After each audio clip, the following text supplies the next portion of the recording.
سابق وزیر اعلیٰ پنجاب پرویز الہی کو کرپشن کیس میں رہائی کے فوری بعد دوبارہ گرفتار کر لیا گیا۔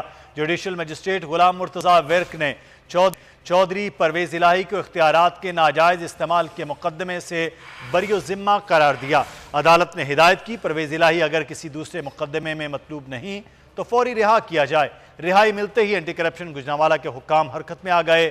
صدر پی ٹی آئی کو گجرانوالہ میں درج مقدمے میں گرفتار کر لیا گیا۔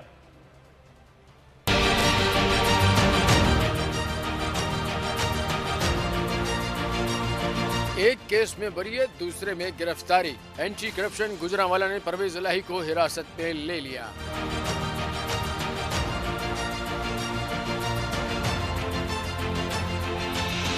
اینٹی کرپشن لاہور نے سابق وزیر اعلیٰ کو ضلع کچہری میں پیش کیا۔ کیس میں پرویز الہی کو گزشتہ روز گرفتار کیا گیا تھا۔ اینٹی کرپشن حکام نے 14 روزہ جسمانی ریمانڈ کی استدعا کی۔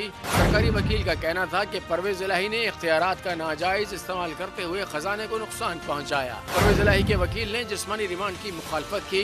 عدالت نے فریقین کے دلائل سننے کے بعد فیصلہ محفوظ کیا، جسے بعد میں سناتے ہوئے پرویز الہی کو بری الذمہ قرار دے دیا۔ تحریری فیصلے میں کہا گیا کہ الزامات عائد کرنے سے پہلے مزید انکوائری کی ضرورت ہے۔ اینٹی کرپشن نے پرویز الہی کے خلاف کوئی قابل قبول ثبوت پیش نہیں کیا۔ اینٹی کرپشن ٹھوس شواہد حاصل کرنے کے بعد پرویز الہی کو گرفتار کر سکتی ہے۔ پرویز الہی اگر کسی دوسرے مقدمے میں مطلوب نہیں تو فوری رہا کیا جائے۔ رہائی ملتے ہی اینٹی کرپشن گجرانوالہ کے حکام حرکت میں آ گئے۔ صدر پی ٹی آئی کو گجرانوالہ میں درج مقدمے میں گرفتار کر لیا گیا۔